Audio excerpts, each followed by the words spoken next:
जय श्री राधे। आज के वीडियो में हम शनिवार व्रत की विधि और शनिवार व्रत की कथा सुनते हैं। चलिए इस वीडियो को शुरू करते हैं। शनिवार वाले दिन शनि देव की पूजा होती है। शनि देव को काले तिल, काले वस्त्र, तेल, उड़द की दाल बहुत प्रिय है, इसलिए इनके द्वारा शनि देव की पूजा की जाती है। शनि की दशा को दूर करने के लिए भी यह व्रत किया जाता है। शनि स्रोत का पाठ भी विशेष लाभदायक सिद्ध होता है। चलिए शनिवार व्रत की कथा सुनते हैं। एक समय की बात है, सूर्य, चंद्रमा, मंगल, बुध, बृहस्पति, शुक्र, शनि, राहु और केतु, इन ग्रहों में आपस में झगड़ा हो गया कि हम सब में से सबसे बड़ा कौन है। सब अपने आप को बड़ा कहने लगे। जब आपस में कोई निर्णय न हो सका, सबके सब आपस में झगड़ते हुए इंद्रदेव के पास गए और कहने लगे, आप देवताओं के राजा हैं, इसलिए आप हमारा न्याय करके बतलाइए कि हम 9 ग्रहों में सबसे बड़ा ग्रह कौन सा है।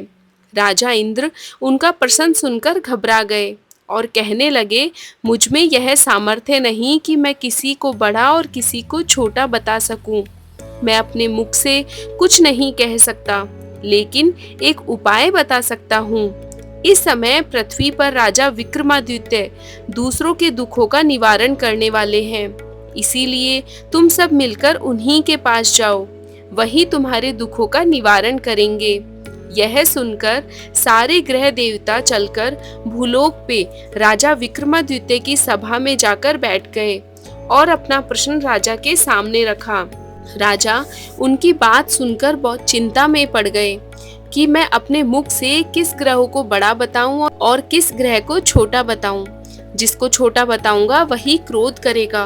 परंतु उनका झगड़ा निपटाने के लिए उन्होंने एक उपाय सोचा कि सोना, चांदी, कांसा, पीतल, सीसा, रागा, जस्ता, अभ्रक और लोहा, इन 9 धातुओं के 9 आसन बनवाए जाएं। सब आसनों को क्रम से, जैसे सोना सबसे पहले और लोहा सबसे बाद में बिछाया जाए। इसके बाद राजा ने सब ग्रहों से कहा, आप सब अपने अपने आसनों पर बैठ जाइए। जिसका आसन सबसे आगे है वह सबसे बड़े हैं और जिसका आसन सबसे पीछे है वह सबसे छोटा। क्योंकि लोहा सबसे पीछे था और वह शनि देव का आसन था, इसलिए शनि देव ने समझ लिया कि राजा ने मुझको छोटा बना दिया है। इस पर शनि देव को बहुत क्रोध आया और कहा, राजा तू मेरे पराक्रम को नहीं जानता। सूर्य एक राशि पर 1 महीना, चंद्रमा 2.25 दिन, मंगल 1.5 महीना, बृहस्पति 13 महीने, बुध और शुक्र 1 महीने, परंतु मैं एक राशि पर 2.5 अथवा 7.5 साल तक रहता हूँ। बड़े बड़े देवताओं को भी मैंने भीषण दुख दिया है। राजन सुनो, राम जी को 7.5 आई तो वनवास हो गया और रावण पर आई तो राम और लक्ष्मण ने सेना लेकर लंका पर चढ़ाई कर दी, रावण कुल का नाश कर दिया। हे राजा, अब तुम सावधान रहना। राजा कहने लगा, जो कुछ भाग्य में होगा देखा जाएगा। उसके बाद अन्य ग्रह तो प्रसन्नता पूर्वक चले गए, परंतु शनि देव बड़े क्रोध के साथ वहां से गए। कुछ काल व्यतीत हो जाने पर राजा को 7.5 की दशा आई, तो शनि देव घोड़ों के सौदागर बनकर उनके सुंदर घोड़ों के सहित राजा की राजधानी में आए। जब राजा ने सौदागर के आने की खबर सुनी तो अपने अश्वपाल को अच्छे अच्छे घोड़े खरीदने की आज्ञा दी। अश्वपाल ऐसी अच्छी नस्ल के घोड़े देखकर उनका मूल्य सुनकर चकित हो गया और तुरंत ही राजा को खबर दी। राजा उन घोड़ों को देखकर एक अच्छा सा घोड़ा चुनकर सवारी के लिए चढ़ा। राजा के घोड़े की पीठ पर चढ़ते ही घोड़ा जोर से भागा। घोड़ा बहुत दूर एक बड़े जंगल में राजा को छोड़कर अंतर्ध्यान हो गया। इसके बाद राजा अकेला जंगल में भटकता रहा। बहुत देर के बाद राजा ने भूख और प्यास से दुखी होकर भटकते भटकते एक ग्वाले को देखा। ग्वाले ने राजा को प्यास से व्याकुल देखकर पानी पिलाया। राजा की अंगुली में एक अंगूठी थी। राजा ने वह अंगूठी निकालकर प्रसन्नता पूर्वक ग्वाले को दे दी और शहर की ओर चल दिया। राजा शहर में पहुंचकर एक सेठ की दुकान पर जाकर बैठ गया और अपने आप को उज्जैन का रहने वाला तथा अपना नाम वीका बताया। सेठ ने उसको एक कुलीन मनुष्य समझकर जल आदि पिलाया। भाग्यवश उस दिन सेठ की दुकान पर बिक्री बहुत अधिक हुई। तब सेठ उसको भगवान पुरुष समझकर भोजन कराने के लिए अपने साथ ले गया। भोजन करते समय राजा ने आश्चर्य की बात देखी कि खूंटी पर हार लटक रहा है और वह खूंटी उस हार को निगल रही है। भोजन के बाद कमरे में आने पर जब सेठ को कमरे में हार ना मिला तो उसने यह निश्चय किया वीका के सिवा तो इस कमरे में कोई भी नहीं था, तो जरूर ही यह हार उसी ने चोरी किया है। परंतु वीका ने कहा, हार मैंने नहीं लिया। इस पर 5-7 आदमी इकट्ठा होकर फौजदार के पास ले गए। फौजदार ने उसको राजा के सामने उपस्थित कर दिया और कहा, यह आदमी तो भला प्रतीत होता है, चोर तो मालूम नहीं होता, परंतु सेठ का कहना है कि इसके सिवा उस घर में कोई भी नहीं था, अवश्य ही चोरी इसी ने की है। तब राजा ने आज्ञा दी कि इसके हाथ पैर काटकर चौरंगिया किया जाए। राजा की आज्ञा का तुरंत पालन किया गया और वीका के हाथ पैर काट दिए गए। इस प्रकार कुछ काल व्यतीत हो जाने पर एक तेली उसको अपने घर ले गया और कोलू पर बिठा दिया। वीका उस पर बैठा हुआ अपनी जवान के बैल हाँकता रहा। शनि की दशा समाप्त हो गई और एक रात को वर्षा ऋतु के समय वह मल्हार राग गाने लगा।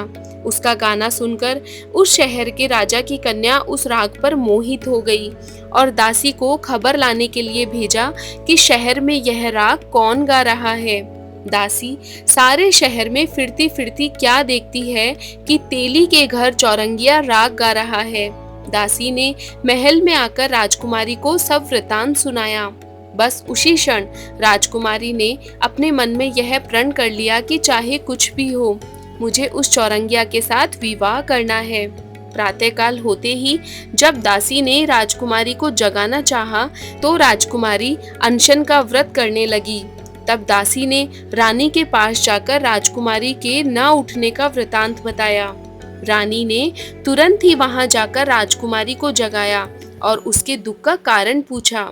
तो राजकुमारी ने कहा, माँ, मैंने यह प्रण कर लिया कि तेली के घर जो चौरंगिया है मैं उसी के साथ विवाह करूंगी। माता ने कहा, पागल हो गई है क्या? यह क्या बात कह रही है? तेरा किसी देश के राजा के साथ विवाह किया जाएगा। राजकुमारी कहने लगी, माँ, मैं अपना प्रण कभी नहीं तोड़ूंगी।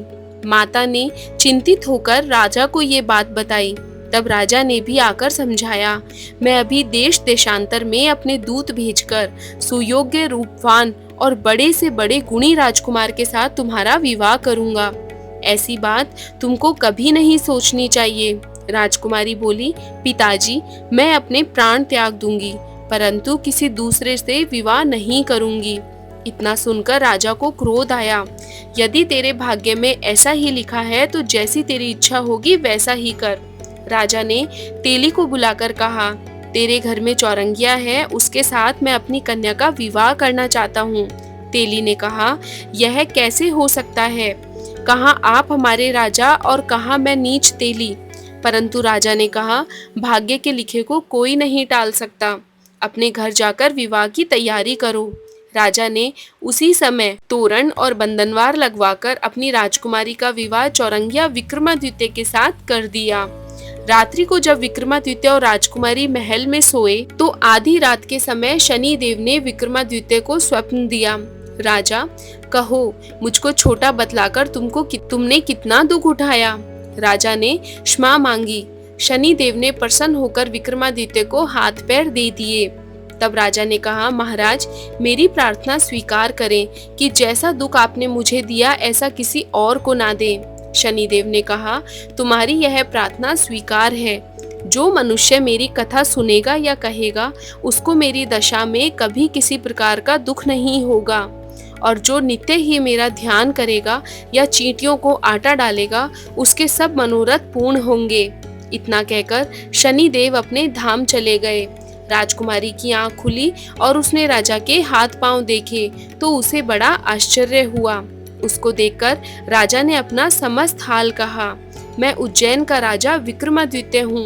यह बात सुनकर राजकुमारी बहुत खुश हुई प्रातःकाल राजकुमारी से उसकी सखियों ने पूछा तो उसने अपने पति का सारा वृतांत कह सुनाया। तब सबने प्रसन्नता प्रकट की और कहा, ईश्वर ने आपकी मनोकामना पूर्ण कर दी। जब उस सेठ ने यह सुना कि वह विक्रमादित्य के पास आया और राजा विक्रमादित्य के पैरों पर गिरकर क्षमा मांगने लगा, आप पर मैंने चोरी का झूठा आरोप लगाया, अतः आप मुझको जो दंड देना चाहें दे सकते हैं।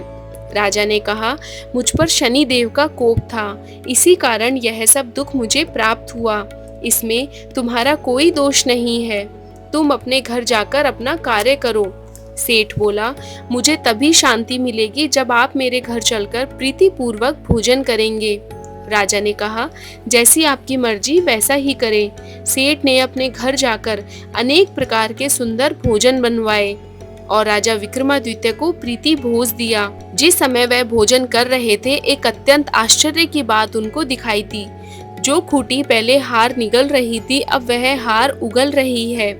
जब भोजन समाप्त हो गया तो सेठ ने हाथ जोड़कर बहुत सी मोहरे राजा को भेंट दी और कहा, मेरे श्री कंवरी नाम की एक कन्या है, उसका पाणी ग्रहण आप करें।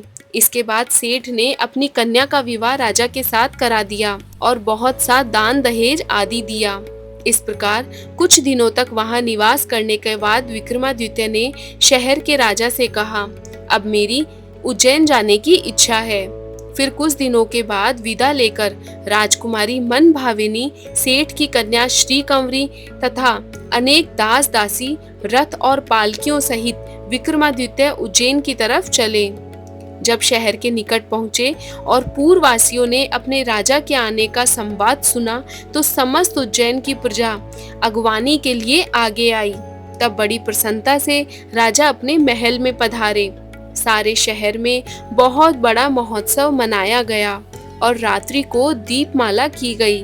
दूसरे दिन राजा ने शहर में यह घोषणा कराई कि शनि देवता सब ग्रहों में सर्वोपरि है।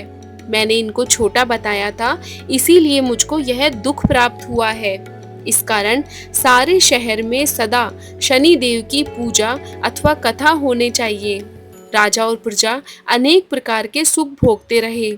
जो कोई शनि देव की इस कथा को पढ़ता है या सुनता है, उसके शनि देव की कृपा से सब दुख दूर हो जाते हैं। शनिवार की कथा को व्रत के दिन अवश्य पढ़ना चाहिए। ओम शांति, ओम शांति, ओम शांति। शनि देव की कथा समाप्त होती है। आपको यह कथा कैसी लगी मुझे कमेंट में जरूर बताइएगा। इस वीडियो को लाइक, शेयर और चैनल को सब्सक्राइब करना ना भूलिएगा। मिलते हैं किसी नई कथा के साथ, तब तक के लिए धन्यवाद। जय श्री राधे।